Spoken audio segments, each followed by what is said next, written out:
connect your iPhone, iPod Touch or iPad to your wireless network, tap the settings icon and select Wi-Fi.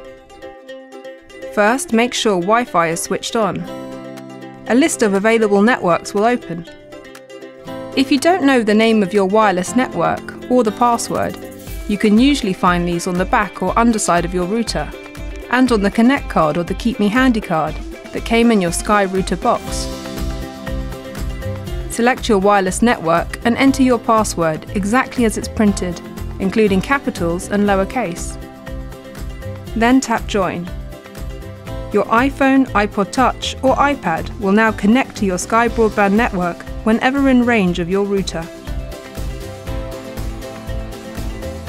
To see how to reset or change your wireless password, follow this link